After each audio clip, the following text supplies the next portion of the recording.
Goeienaand en welkom by Fokus hier op ons nuwe tuiste SABC3. Ek is Lenet Fransis. In ons program vanaand plaas ons die kollig op toenemende voorvalle van motorkapings en geweldsmisdaad in ons land. Ons praat later met die polisie en 'n misdaadkenner hieroor. Ons vind ook uit of rekenaarspeletjies 'n loopbaan kan word. Misdaad is steeds 'n ernstige bron van kommer vir duisende Suid-Afrikaners. Fokus het die afgelope paar maande verslag gedoen oor voorvalle in Gauteng, KwaZulu-Natal en die Oos-Kaap. Daar het gewelddadige aanvalle en rooftogte op veral plattelandse gebiede en plase gemeenskappe geskok. In sommige stedelike gebiede het motorkapings weer begin kop uitsteek. Bendebedrywighede en moorde is steeds aan die orde van die dag en uiters kommerwekkend vir wetstoepassers. Gemeenskappe begin toenemend die reg in eie hande te neem vir selfbeveiliging, terwyl organisasies soos AfriForum inwoners in veral landelike gebiede bystaan. In die stryd teen misdaad vanaand gesels ons onder meer by my in die ateljee oor die saak te gesels is 'n ou bekende hier by Fokus, Dr. Johan Burger van die Instituut vir Sekuriteitsstudies, en in ons ateljee in Seepunt is Brigadier Neville Malila van die Suid-Afrikaanse Polisiediens. Welkom menere, baie dankie vir julle tyd. Maar voor ons met ons twee gaste gesels, kyk ons eers na onderhoud wat regisseur Dani Jeffers vroeër die week met die Weskaapse minister van Gemeenskapsveiligheid, Dan Plato, in Kaapstad gevoer het oor die misdaadsituasie in die Weskaap. Ek is baie bekommerd oor die vlakke van misdaad in die Weskaap, spesifiek bendegeweld, spesifiek die doodskiet van mense, spesifiek ons jong mense, ons jeug wat so doodgeskiet word. En dan natuurlik ander tipe misdaad soos moorde in die algemeen, soos ook verkrachtings in die algemeen, en dan die groot getal aanrandings wat ons ondervind. En dan 'n ander trend wat ook besig is om toe te neem, is die hijackings, wat ook 'n probleem is waaraan ons maksimale aandag gee. Dit vind plaas soms op van ons hoofpaaie, spesifiek die N2 area, waar konkreet strukture, blokke in die pad geplaas word. As 'n motorkar stop, word hulle bestorm en word hulle dan beroof. Ons kry dit af en toe gedurende die dag, maar spesifiek in die aand. En mense wat by die Kaapstadse internasionale lughawe werk, vlieëniers en sulke werkers klaar vir al daaroor. Kry julle die idee met julle navorsing wat julle die aard van die saak seker doen, en julle het ook mense op die grond en oor op die grond, dat hierdie misdade nie sommer net gepleeg word nie, dit is goed georganiseer, die syndikaate betrokke, hier's bendes betrokke. Is dit julle indruk dat hierdie goeders baie goed beplan en georganiseer word? Nee, definitief. As ek byvoorbeeld vir u twee tipes misdaad kan noem, die een is natuurlik die bendegeweld, baie nou gekoppel aan die dwelmbedryf in Kaapstad self. So die goed is een gestrengel. Definitief bendes en dwelms, dit loop hand in hand. Die skietvoorvalle het te doen daarmee om, soos ons nou sommer die term gebruik, die rivals uithaal, sodat ons daar die dwelmturf kan oorneem. En dan het ons natuurlik die huisrowery. Ons het veral probleme gehad in die Durbanville area, waar huisrowery eenvoudig net in die hoogte ingeskiet het. Daar was verskeie vergaderings met daardie gemeenskapsleiers alreeds gehou om te kyk en te beplan hoe ons dit kan hokslaan. Dan het ons die Milnerton, Tableview en ook die Paarden-eiland besigheidssentra area. Ons gee maksimaal aandag daaraan, ook natuurlik saam met die Suid-Afrikaanse polisie, maar definitief dis duidelik dat syndikaate hier agter sit. Ek het vanoggend familie in Khayelitsha gaan besoek, nadat ek berig ontvang het van 'n jong 23-jarige dame, wat vroeër in die week, ek dink Woensdag namiddag, baie wreed aangerand is deur 'n persoon, en albei haar oë is uitgehaal. En dit was vir my net 'n eenvoudig 'n skokkende verhaal. En ek was genoodsaak om by die familie uit te kom om dit persoonlik te gaan hoor wat daar so gebeur het. En ek was vanoggend vergesel van senior polisielede en ek is baie dankbaar daarvoor. Ek kry net die indruk dat daar is besig om 'n algemene tipe van wetteloosheid plaas te vind in die Weskaap. In Kaapstad self, maar ook in die plattelandse gebiede van die Weskaap. En dis om daai rede dat ek besig is met 'n reeks vergaderings om van dorp tot dorp te beweeg, area tot area, streek tot streek te beweeg om 'n bietjie met ons gemeenskapslede te praat.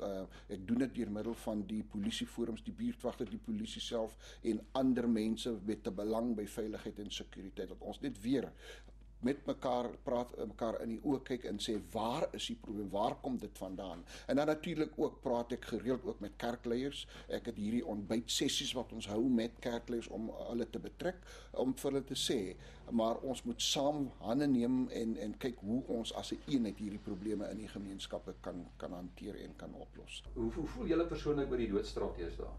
Is dit nie nog 'n oplossing nie? Ek is verras en verbaas oor al hierdie skietvoorvalle op die Kaapse vlakte. Die wreedheid daarvan. Jong manne met 5-6 koelwonde in hulle liggaam. Nie net een nie. Daar word seker gemaak as daar geskiet word, daar word doodgeskiet. En as ek hoor hoe die gemeenskapsmense hieroor praat, platvloerse gewone mense wat sê, ons het nou genoeg gehad. Bring die doodstraf terug. Dit is 'n oproep wat nou van die grond afkom. Ek dink nie ons as 'n Weskaapse regering en as 'n departement van gemeenskapsveiligheid maak daardie oproepe nie. Die gemeenskappe doen dit nou self. Hulle sê dit openlik en hulle het geen probleem om dit te sê nie. Ek wil terugkom na die weermag toe. Dit is steeds my standpunt. Ek is van mening, as ons kyk na die bende geteisterde gebiede, weer eens 'n oproep van die mense van die Weskaap af, dat die weermag ontplooi moet word. In ander lande word dit gedoen, waarom moet Suid-Afrika anders wees? As die polisie nie die geweld kan stop nie, dan moet die weermag kom om die polisie te kom help om gemeenskappe te stabiliseer. Net na die handelsbreek gesels ons met ons gaste oor die misdaadsituasie in die Weskaap, maar ook elders in die land. Bly ingeskakel.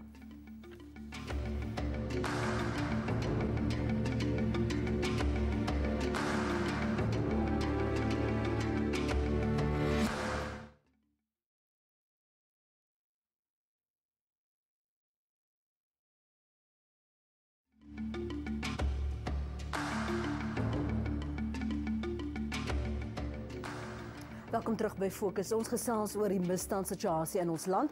Ons gaste is Brigadier Neville Malila van die Suid-Afrikaanse Polisiediens en Dr. Johan Burger van die Instituut vir Sekuriteitsstudies. Ons het voor die breek spesifiek verwys, Brigadier Malila het Dan Plato gesê wat hom verstom is hierdie vlakke, die graad van gewelddadigheid. As jy so 'n oorsig gee as deel van die Suid-Afrikaanse Polisiediens, sien julle ook hierdie graad van wetteloosheid waarna hy verwys reg oor Suid-Afrika? Lenet, goeienaand. Kyk, ek kan spesifiek vir Johannesburg praat, maar ek kan ook praat in die algemeen. Die afgelope paar weke het ons gesien dat daar 'n paar ernstige voorvalle was wat basies in Johannesburg en in die Weskaap omgewing plaasgevind het. Nou, vir die Suid-Afrikaanse Polisiediens is dit 'n bekommernis, is daar 'n toename of is daar seker sulke ernstige misdade plaasvind? Hoekom hierdie graad van geweld? Vroue se oë wat uitgekap word of kinders byvoorbeeld. Ons sien hierdie vlaag van motorkapings ook, Dr. Burger. Waaraan skryf jy dit toe? Lenet, ek dink nie iemand het regtig geantwoord op die geweldige hoë vlakke van geweld wat ons nou misdaad het nie. Daar is al studies gedoen daaroor en daardie studies is nie aanvaar nie vir 'n klomp redes, maar ek dink in die algemeen het dit te doen met 'n klomp goed. Een is dwelmmisbruik. Ons sien dat baie van hierdie misdadigers versterk hulle self of is permanent met dwelms deur mekaar. So hulle gevoel is afgestomp. Dan daarmee saam natuurlik ander goed soos drank, misbruik en so meer, en dan hierdie hele ding van 'n manlikheid wat veral wat bendes aanbetref, waar hulle mekaar probeer beïndruk. En dan kan ons ook nie ons geskiedenis vergeet nie. Ons kom uit 'n gewelddadige agtergrond. Ons het gewelddadige konflik gehad. Ons mense het opleiding gehad, beide formele en informele opleiding. Jong kinders, veral in die 80er jare, het groot geword in 'n kultuur van geweld. Ek dink so dis 'n kombinasie van faktore wat Suid-Afrika miskien anders as die meeste ander lande maak in terme van die gewelddadige vorm van ons misdaad. Brigadier Malila, sien julle, as julle kyk na statistiek byvoorbeeld, dat daar op sekere tye 'n golf van 'n sekere tipe misdaad is. Hoe kyk julle en interpreteer byvoorbeeld die tipe reaksie wat julle gaan hê in sekere gebiede of sekere optredes wat julle gaan volg? Ons hoor so dikwels van die verskillende veldtogte, maar hoe effektief is dit? Lenet, die verskillende veldtogte is baie effektief. Ons kyk byvoorbeeld op 'n daaglikse basis, 'n weeklikse en 'n maandelikse as ook 'n kwartaallikse basis na sekere misdaadtendense. Ons kyk byvoorbeeld na die tye wanneer die misdaad plaasvind en asook wat is die redes wat toegeskryf word aan die tipe van misdade. Nou, Lenet, wat ons in Johannesburg ook begin het en ook landwyd is byvoorbeeld dat gemeenskapspolisieeringsforums as ook ander burgerlike organisasies en dit is wat ook deur die minister gesê is dat ons meer na die gemeenskappe toe moet gaan, soos minister Dan Plato vroeër in sy inset gesê het, dat die polisie meer na gemeenskappe toe moet gaan en vir gemeenskappe sê wat die tendense van misdaad in die area is, maar ook 'n beroep doen op die gemeenskap om meer spesifiek saam met ons te werk. Ons predik en ons sê byvoorbeeld dat polisieering kan nie deur die polisie alleen gedoen word nie. Ons nodig gemeenskappe en ons nodig basies die gemeenskap om saam met ons te werk om die vlakke van misdaad af te bring. Ons het die laaste ruk self hier op Fokus berig van insidente op klein dorpies soos Stellenbosch byvoorbeeld, waar mense geskok is dat op hierdie plattelandse gebiede jy alselfs klein syndikaate kry. Waaraan skryf julle dit toe? Ja, 'n deel van dit kan ons toeskryf, Lenet, aan die feit dat wanneer jy die polisieering vergroot en wanneer jy die sigbaarheid meer maak in jou stedelike gebiede, dit is wanneer bendes, spesiaal in die Weskaap geval, wanneer bendes uitbeweeg na jou kleiner gemeenskappe of kleiner gebiede toe. En baie keer in jou kleiner gebiede ook kry jy nie die groot samewerking met gemeenskappe nie, omdat gemeenskappe meer, as ek die Engelse woord kan gebruik, laid back is en sê dat hulle plekke baie veilig is. En is ook in die gebiede waar ons nou na gemeenskappe toe gaan en sê gemeenskappe werk saam met ons, wees die oë en die ore van die polisie. Ons wil nie hê dat hulle polisieering self moet doen nie. Ons wil net hê dat hulle die oë en die ore moet wees, want as hulle die oë en ore is op die einde van die dag van die polisie, dan kan ons die inligting kry en die polisie kan dan die werk doen om die booswigte te arresteer. Dis nie die eerste keer dat ons die pleidooi hoor van gemeenskappe en selfs die minister van gemeenskapsveiligheid daar in die Weskaap om die weermag byvoorbeeld in te stuur. Sal dit effektief wees en het ons bewyse daarvoor? Lenet, kom ek sê dadelik oor die weermag. Jy weet, persoonlik is ek nie baie ten gunste daarvan nie, maar ek dink tog in brandpuntgebiede, soos duidelik nou daar in sekere dele van die Weskaap, kan die weermag 'n baie betekenisvolle rol speel om die situasie te stabiliseer, om 'n bietjie gemoedsrus by mense te bring en om die polisie die tyd en die spasie te gee om hulle werk behoorlik te doen. Maar kan ek net iets anders te sê? Jy weet, ek dink ons moet 'n onderskeid tref tussen wat ons noem interpersoonlike misdaad, insluitende geweldsmisdaad. Ons praat van moord, ons praat van aanranding, verkrachting en so meer. Daar kan gemeenskappe verseker 'n baie groot rol speel en daar is maatskaplike en ekonomiese faktore verseker 'n baie belangrike aspek wat aandag moet kry. Maar as jy kyk na hierdie tipe van rowe waarvan ons praat, daar's 7 subkategorieë van gewapende roof, waarvan huisroof en motorkapings maar 2 voorbeelde is. Dan kyk jy in die Weskaap, in die afgelope 2 jaar was daar 76% styging. Hulle is nog baie beter daaraf as wat ons is in Gauteng. Ek meen in die Weskaap het hulle net minder as 800 motorkapings gehad verlede jaar. In Gauteng het ons om en by 5000 gehad in dieselfde tydperk. 14 motorkapings 'n dag. Ons weet dat hier het die polisie 'n baie groot rol te speel, want hier het jy te doen met georganiseerde misdaad. Jy het te doen met syndikaate en ons dink dat die polisie se misdaadintelligensiediens het 'n geweldige probleem op oomblik as gevolg van sy leierskapsprobleme en so meer. Ons sien uit hulle eie verslae ook dat hulle nie die soort produkte lewer, intelligensieprodukte wat die polisie nodig het om doeltreffend op te tree hier nie. So ek dink ons moet 'n onderskeid tref tussen hierdie 2 forme van misdaad wat ons kry. Maar nou die ander tendens wat nou kop uitsteek is dat die gemeenskappe voel dat hulle aan hulle self oorgelaat word en derhalwe neem hulle reg in eie hande en dit op sigself bring ander komplikasies mee.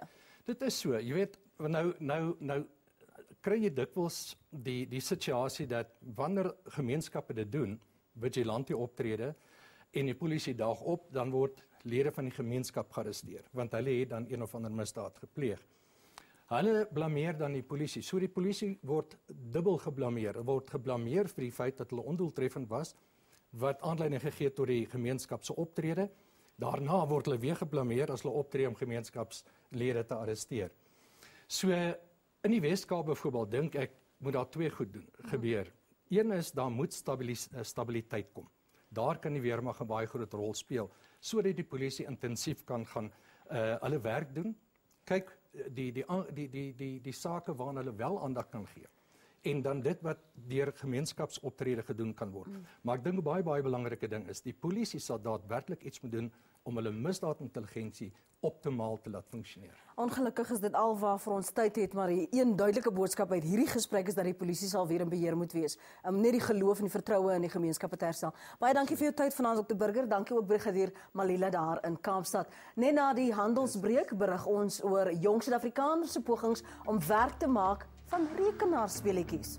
Bly ingeskakel.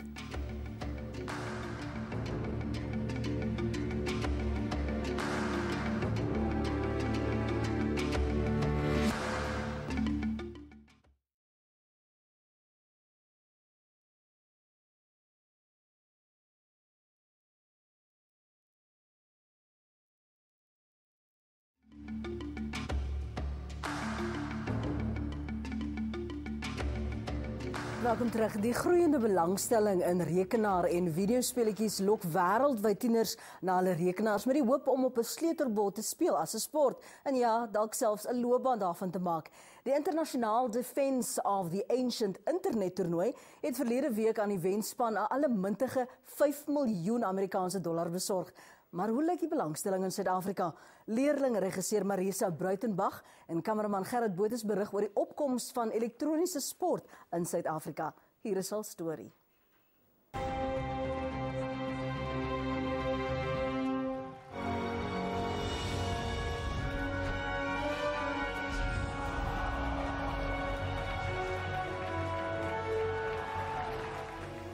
Rekenaar- en videospeletjies wat verlang bloot 'n bron van genot was, word al hoe meer in 'n ernstige lig gesien.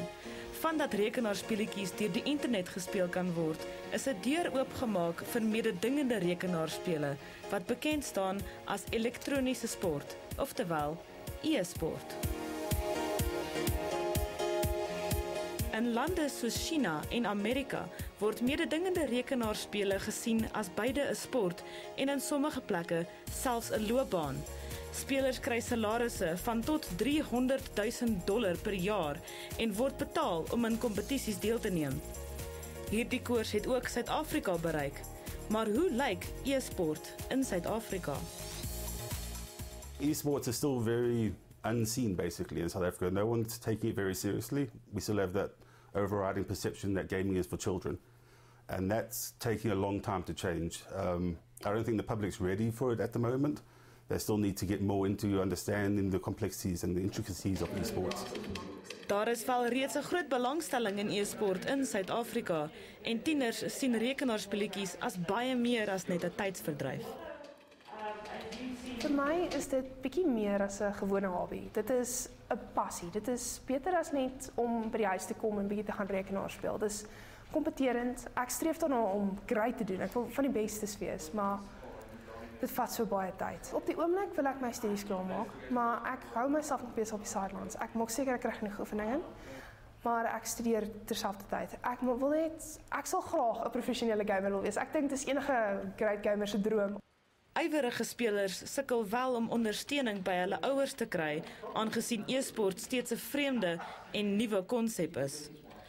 Suid-Afrika is een van die min lande in die wêreld om sy eie nasionale organisasie te hê wat e-sport ondersteun. Mind Sport South Africa gee spelers die kans om 'n nasionale en internasionale toernooie deel te neem en selfs om Protea klere te ontvang. The MSSA helps in a number of respects, in that being a fully accredited sports body, there are many benefits that the gamer can get out of it, such as regional, provincial, national colours. A byproduct of that is getting bursaries from universities, and of course competing overseas. The most popular esports games at the moment, arguably the most popular right now, is a game called Dota 2. They have it on live 24/7 TV going. People arrive at stadiums to watch their players. It's massive. Well, Dota is so skaak op steroids basies. Dis 'n multiplayer online battle arena soos wat hulle dit noem en dis basies is 2 spanne van 5 elk teen mekaar. Dit is baie groot. Dan sit basies 2 spanne wat teen mekaar kompeteer om die ander span se Ancient te destroy. Dis Defense of the Ancient. Dit is uiteindelik die doel waarvoor sommige spelers in Suid-Afrika mik. Die MSSA stel reeds sedert 2005 nasionale spanne saam wat in internasionale toernooie deelneem. Maar baie onafhanklike spelers wat nie aan die MSSA behoort nie, is skepties oor die MSSA. Unfortunately, in my opinion, they is very much set in the past. They don't quite understand the concept of esports, and they're trying to put very old and archaic regulations around it, where you can't play online, you have to play in the same physical geographic location, which makes no sense for something like an esports. I think the biggest problem we have as South African gaming teams at the moment is the MSSA's restrictions on being allowed to call yourself a South African team. Unless you're affiliated with them, they go out of their way to make sure you're not. With the most shocking case recently, our South African Battlefield team were told they can't be called South African, but they went on and won the European tournament. And they're the only team in the entire tournament called the Southern Barbarians. Die MSSA meen egter dat hulle fokus val op professionaliteit en om deel te neem in enige sport, al is dit e-sport, deur die regte kanale gevolg moet word. If you have a look at the MSSA, it's, as I said before, it's a private association which caters for its members. If you're not a member, well, guess what? You can't play. For example, if you don't affiliate, if you're a rugby player and you don't affiliate to a club that's affiliated to the Golden Lions or the Blue Bulls or whatever, you're not going to play rugby on a competitive level. It's exactly the same concept. Die MSSA hanteer die landgedeelte, die Suid-Afrikaanse gedeelte. Maar ons is clans, ons is clubs van ons eie. Ons gaan ons eie kompetisies hou, ons gaan ons eie organisasies begin en dit is hoe ons wil geld maak, dis hoe ons loopbaan maak. Jy maak nie 'n loopbaan deur om 'n Suid-Afrikaanse speler te wees vir die Suid-Afrikaanse nasionale span. E-sport is besig om teen 'n flink spoed te groei en hoewel ouers steeds twyfel oor kinders wat heeldag rekenaar speel, mag dit dalk bietjie goed doen. People are aware of and perhaps afraid about is that gaming is not, it doesn't have any real positive benefits, where it actually does. There's research done in South Korea where it actually shows that gamers in certain games have a 10 to 25% increase in mental activity. Die internasionale e-sportvereniging plaas Suid-Afrika as 10de in die wêreld en spelers hou moed dat hulle op pad is om e-sport as 'n loopbaan in Suid-Afrika te kan volg. Mense doen hierdie as 'n werk oorsee en ek dink eendag in Suid-Afrika kan ons dalk dit ook as 'n werk doen. Ek wonder nou hoe sal Fokus se avatar lyk in so 'n geval. Ons verwelkom kykers se kommentaar, voorstelle en tweets. Tweets gereed vir my 'n foto van wat jy dink hoe dit kan lyk of skryf vir ons die woord Fokus as jy 'n SMS wil stuur, gevolg deur 'n kort boodskap en SMS dan na 34444. 'n SMS kos jou R2. Jy kan ook 'n lid word van ons Fokus groep op Facebook en volg ons dan op Twitter by Fokus ZA. Ek wag vir daardie voorstelle. Hoop jy het 'n goeie week. Van my Lenet Francis en die res van die Fokusspan. Totsiens dan tot volgende Sondag aand om 7:00 op SABC3.